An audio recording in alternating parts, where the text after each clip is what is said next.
y'all. I'm Parker. And I'm Dre. And this is the Disney Cellar. And if you watched our last episode, you'll know that we're breaking down our entire collection week by week. And this week is VHS tapes. What are they? What are they worth? Are they even worth collecting?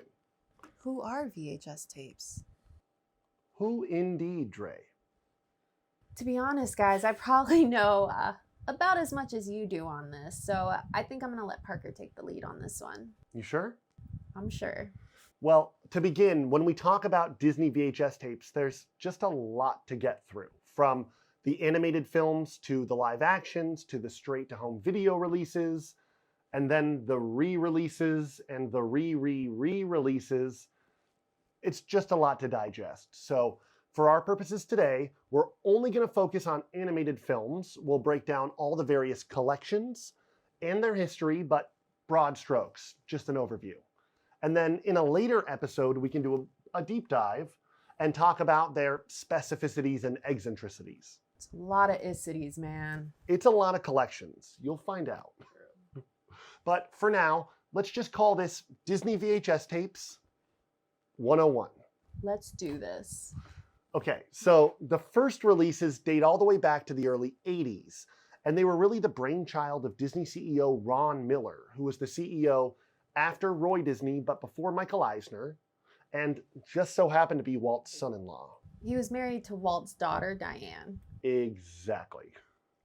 And in the beginning, the Disney Company was just really reluctant to release anything on home video at all. That's partly because of the Disney Vault idea, but also because they were already releasing their animated classics in theaters every 5 to 10 years, and it was really big business. Could you imagine? No Disney Plus, no DVDs. Only way to watch these are in the theater. I'd drag you to the movies a lot more. Oh yeah, definitely. But to test the waters, Ron convinced the board of directors to release 14 films on VHS. Now, most of these were live action, but it did include Dumbo and Alice in Wonderland and my girl, Mary Poppins. Which, okay, I know it's a live action, but it's technically a hybrid, and you'll come to find that Mary Poppins is the exception to many a rule, including the fact that in their first official collection, she was the only live action or hybrid that actually saw a release. Interesting. More on that in a bit. But obviously, the sale of these tapes was super, super successful, and it convinced the Disney Company that they needed an official line, a proper collection of their animated films, and this would be called the Classics. I thought those were the Black Diamonds. Okay, well, they've come to be known as the Black Diamonds because this cute little black diamond on the spine, but the official title for the collection was the Classics Collection. Interesting. Fancy. Yeah. But there was a core group of films that were deemed untouchable.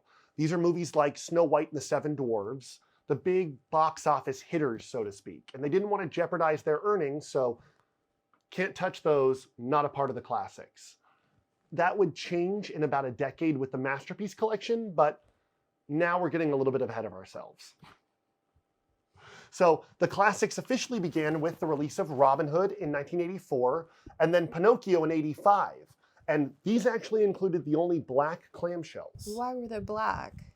Well, I don't have an honest answer to that. But if I were to speculate, the black clamshell prevents light leaks or sunlight pollution and maybe keeps the tape a little bit safer over time, but that's really just an educated guess. They look super cool though. Really cool. Yeah, well, for that coolness, it cost you a whopping $79.95, which was over $200 in today's dollars. But that was because they were appealing mostly to rental stores, not individual families. With the return of the white clamshells came a renewed price point of around $30. Not bad. Yeah. Well, the classics saw releases of 20 original pictures, several movies, such as Robin Hood, seeing re-releases within that collection. Why did they re-release Robin Hood? He wanted a cool white clamshell like his friends. Yeah, he does look pretty cool now. They did the same with Pinocchio. Now, why did Dumbo or Alice in Wonderland or even The Sword and the Stone see re-releases within the classics? That's anyone's guess, but it came with some cool new cover art. Pretty cool. Yeah. Anyway, the Classics collection officially closed in 1994 with The Fox and the Hound. I do love that one. It's a good one. But after that came the Masterpiece Collection. And this was pretty much decided to be the consummate collection of the entire Disney animated theatrical release catalog. No more untouchables. So of course it began with Snow White in 1994, and funny enough concluded with Robin Hood in 1999. Of course it did. Yeah. It also saw full releases of both French and Spanish language sets. Oh. Ooh la la. And this is really the longest, most complete, and most commonly seen collection by far. So I'm sure you've stumbled across more than a few of those. I definitely have. But if you missed your collection, have no fear. Another collection is here. Oh. This time it was called the Gold Collection. And it really came about because DVD technology had now arrived on the scene, and Disney was not going to soft start like they did with VHS tapes. They wanted to go full regalia. So alongside the VHS Gold Collection, Disney also released a DVD companion collection. And this was really the Disney VHS Victory Lap. Oh, wow. Yeah, it began in 2000, concluded in 2001, so it saw a lot more frequent releases, but covered all the bases. And I say it was the Victory Lap because after that we got anniversary sets and special editions and platinum editions, but never really another complete set like with the Masterpiece or the Gold. That's a lot of collections, but wait. What about these? What about Jafar, the Goofy movie, all these sequels? What happens? Well, okay, so the Goofy movie, several of the Pixar films, all of they did see releases with the Gold Collection, but all of those straight-to-home video sequels and the Goofy movie and DuckTales, for instance, they were actually produced and released by an entirely different division of Disney. They called it Disney Toon Studios and include all of those straight-to-video sequels that we've come to love over the years. They also did that Planes movie, which was the Cars spinoff. All right. But the moment we've all been waiting for. What's that? What are they worth? Okay, well, the honest answer is no one really knows. I mean, is your Black Diamond Beauty and the Beast worth thousands, or your masterpiece Snow White and the Seven Dwarfs? Yes. Sadly, probably not, or not yet anyway. But if you're passionate about VHS tapes like I am, they're absolutely worth collecting. I mean, just look what's happened to the market for Lego in the last decade. So expensive. Yeah, it's crazy now. But like anything collectible, everything is worth a little bit more when it's sealed.